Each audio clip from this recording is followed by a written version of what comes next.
Bonjour, je m'appelle Louis, formateur à la protection civile Paris-Seine. Aujourd'hui, nous allons voir la conduite à tenir face à un enfant qui a perdu connaissance. Comment est-ce que je peux savoir qu'il est en perte de connaissance ou pas? Dans un premier temps, je vais déjà savoir que mon enfant n'a plus de tonus musculaire, il sera donc allongé. J'aimerais savoir si mon enfant fait la sieste ou est inconscient. Pour cela, je vais venir à côté de mon enfant et je vais devoir le stimuler avec un ordre et une question. Comment est-ce que je vais faire ça?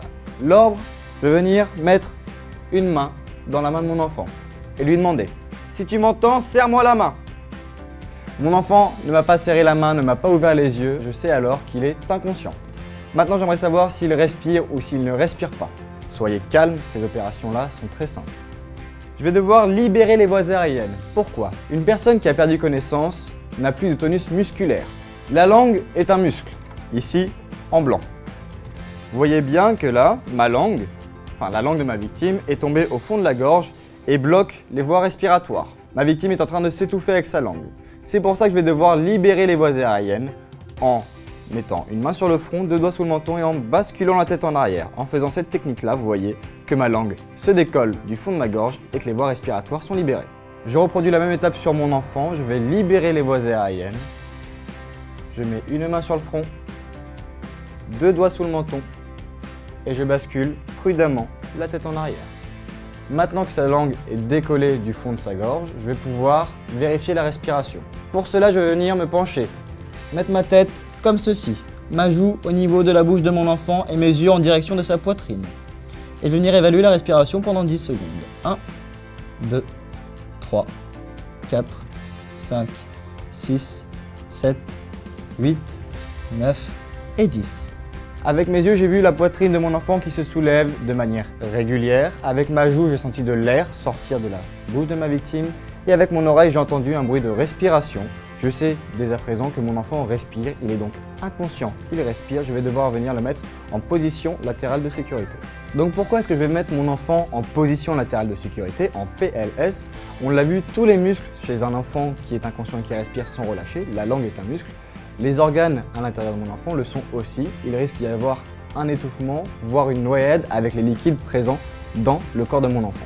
Je vais devoir donc mettre mon enfant sur le côté avec la bouche ouverte pour faciliter, si besoin, l'évacuation de ces liquides.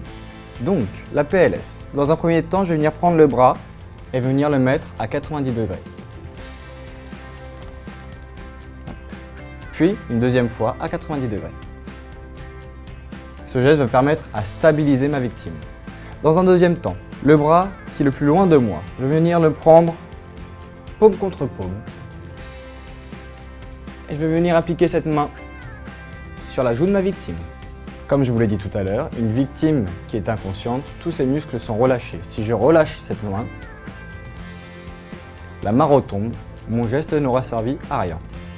C'est pourquoi, lorsque j'effectue cette opération, je dois garder ma main au niveau de la joue de la victime. Maintenant, je vais venir prendre le genou à l'opposé et venir tirer pour que le pied de ma victime soit le plus proche de ses fesses. Avec ceci, j'ai un levier. Je vais pouvoir retourner ma victime juste en effectuant une simple pression sur le genou.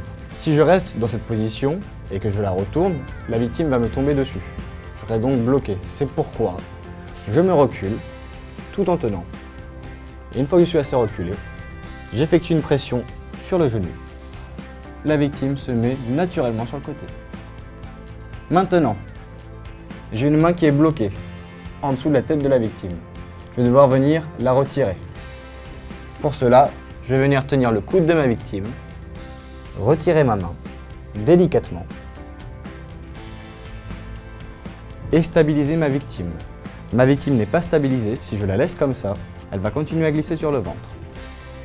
Je vais venir mettre un point au niveau de sa hanche et venir prendre à l'intérieur du genou, le faire glisser pour qu'il vienne à 90 degrés. Ma victime est en trépied, elle ne peut plus glisser sur le ventre, elle est stabilisée. Maintenant, je vais devoir venir ouvrir sa bouche pour faciliter les liquides à s'évacuer si jamais il devait y en avoir. Et une fois cette opération terminée, une fois la PLS terminée, je pourrai appeler les secours. Donc, en conclusion, face à un enfant qui a perdu connaissance, dans un premier temps, je viens vérifier la conscience. Serre-moi la main, ouvre les yeux. Dans un deuxième temps, je vais venir effectuer une libération des voies aériennes pour vérifier qu'il respire. Il respire, c'est parfait. Je vais devoir donc le mettre en position latérale de sécurité. Et une fois que ma position latérale de sécurité sera effectuée, je pourrai appeler les secours. Voilà, j'espère que cette vidéo vous a été utile. Je vous dis à très bientôt pour de prochaines vidéos premiers secours sur la chaîne Doctissimo.